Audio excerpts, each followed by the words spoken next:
This is a very simple picture, pero napakaraming pwedeng mangyayari starting with display.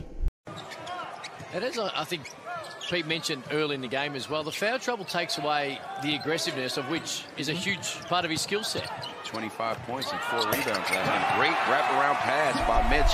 Ang mga ganitong play ang magpapanalo ng Gilas by putting Kai Sotto sa pick and roll play, with Scottie Thompson will make the defense guessing. Dahil alam nila na merong Jordan Clarkson on the other side of the court, kaya siguradong merong malilibre sa weak side. Dahil kapag magsisimula ang play sa mga kamay ni Jordan Clarkson, ay magiging very predictable ang ating atake. And what defense will do is just to clog the middle and let Jordan Clarkson shoot from the outside off the dribble, which is napaka-low percentage shot. Siguradong mahihirapan ang mga kalaban natin sa pick and roll play between Kai Sotto and Scottie Thompson dahil isang napakagaling na offensive player si Kai Sotto at napakagaling din na passer at shooter si Scottie Thompson. Kaya kapag nakawala si Scottie Thompson ay siguradong patay ang kalaban dahil sa insane passing skill ni Scottie. Kaya para sa akin, si Scottie Thompson talaga ang pinaka-crucial sa Gilas dahil he makes the right decisions. Napakagaling magbasa ng depensa at mas nagiging dangerous pa siya lalo dahil ngayon ay meron na siyang potent 3-point shooting. Add to the fact na meron ring shooting si Kai Sotto sa labas at very high ang basketball IQ. Magaling na passer in fact sa game versus Montenegro, ay bukyaman siya sa puntos pero nagtala naman siya ng 3 assists, kaya para sa akin, itong PNR offense talaga ang dapat pagtutuunan ng pansin ng Gilas sa opensa, involving Kai Sotto or Junmar Fajardo at ng ating mga front guards. Huwag lang sigurong ilagay si Jordan Clarkson sa PNR dahil again, magiging predictable ang ating mga galaw unless Jordan Clarkson will transform ito ang John Stockton type of a player na napakagaling bumasa ng PNR. Ito ang kailangan ng Gilas dahil ayaw natin na si Jordan Clarkson lang lahat ang umi-score. There is no doubt na kaya ni Jordan Clarkson na umi-score ng 50 points. Pero baka mauubusan siya pagdating sa endgame. Kaya mas importante na magiging spread ang mga puntos upang magiging mas madali ang basketball. Samantala, pinangalanan ng FIBA ang mga pangunahing 10 players na dapat aabangan sa World Cup. Si Jordan Clarkson ng Utah Jazz ay siyempre ay mahigpit na binabantayan ng mga tagahanga ng basketball sa Pilipinas habang pinangunahan niya ang kampanya ng Pilipinas sa 2023 FIBA World Cup. Ngunit may iba pang mga malalaking pangalan na lumalabas sa pinakamalaking stage sa basketball at karamihan sa kanila ay mga manlalaro ng NBA katulad ni Jordan Clarkson. At narito ang mga nangungunang 10 players na dapat abangan sa Cup ayon sa listahan ng FIBA. At number 10, Tyrese Haliburton, USA. Ang 22 years old na may taas na 6'5" ay naglalaro para sa Indiana Pacers. Iniulat na siya ay isa sa mga pinakamahusay na point guard sa kompetisyon ngayong taon at ang kanyang kasanayan ay kasama ang pagbigay ng mga assist na tumutulong sa kanyang mga kakampi na makapuntos.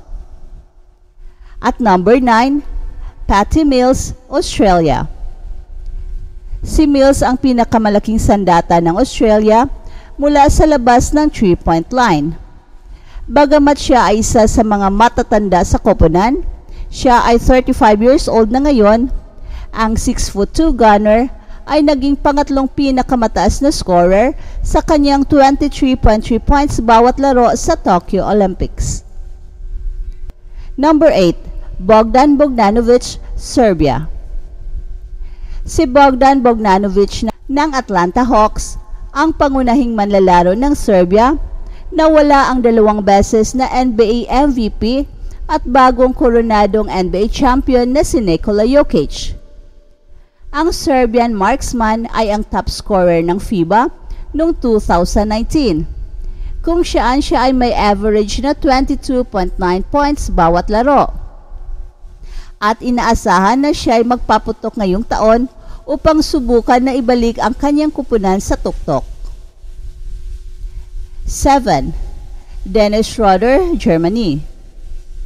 Si Dennis Schroeder ng Toronto Raptors ay isang highly defensive specialist na may kakayahang magtagumpay sa aspeto ng opensa. Siya ay naglaro ng mahalagang bahagi sa pagkamit ng Germany ng bronze medal sa 2022 Eurobasket Tournament at inaasahan na maglalaro ng malaking role para sa FIBA World Cup. 6. Karl Anthony Towns, Dominican Republic. Ang 6'11 na big man ay tiyak isang puwersa para sa Dominican Republic. Siya ay patuloy na naglalabas ng 2010 double-double outputs para sa Minnesota Timberwolves at inaasahan na gagawin din niya ito para sa kanyang pambansang kupunan. Siya ay tiyak na isa sa mga manlalaro na dapat bantayan ng Gilas Pilipinas. 5. Jalen Brunson, USA. Si Jalen Brunson ng New York Knicks ay may taas na 6'2", ay isang bituin na point guard na mahilig mag-operate sa loob ng court, at siya ay mayroong magandang mid-range shooting. 4. Lauri Markkanen, Finland. Ang 26 years old na power forward ay kakampi ni Jordan Clarkson sa Utah Jazz. Ginagamit ni Lauri Markkanen ang kanyang taas na 6-foot flat para sa kanyang laban at umaatake sa basket na may bilis na halos hindi natural para sa isang player na ganyan kataas niya. 3. Anthony Edwards, USA. Ang shooting guard ng Minnesota Timberwolves ay ipinakita na siya ay isang tunay na banta para sa Team USA, na nagtala siya ng 34 points sa kanilang tune-up game laban ng Germany bago sila pumunta sa Manila. 2. Shai Gilgeous-Alexander, Canada. Napatunayan ni Shai Gilgeous-Alexander na siya ay isang tunay na banta para sa Canada sa FIBA Basketball World Cup 2023 Americas Qualifiers, na may average siya ng 26.3 points, 4.7 assists at 2 steals bawat laro. 1. Luka Doncic, Slovenia. Si Luka Doncic ng Dallas Mavericks ay marahil ang pinakamalaking bituin ng NBA na nagpapakita ng kanyang galing sa FIBA World Cup ngayong taon. Inaasahan na ang 24 years old ay magdadala ng malaking spotlight dahil sa kanyang pangalawang pinakamataas na pagganap sa pag-score sa kasaysayan ng Eurobasket at Olympics. That's it for now, guys. Pero bago kami magtatapos, ay huwag kalimutan na huwag magpahuli sa mga pinakabago mga kwento at balita ng kasiyahan at tagumpay. Bahala na ang mga marites dyan. Basta kami ay handang maghatid ng tunay na inspirasyon sa mundo ng sports.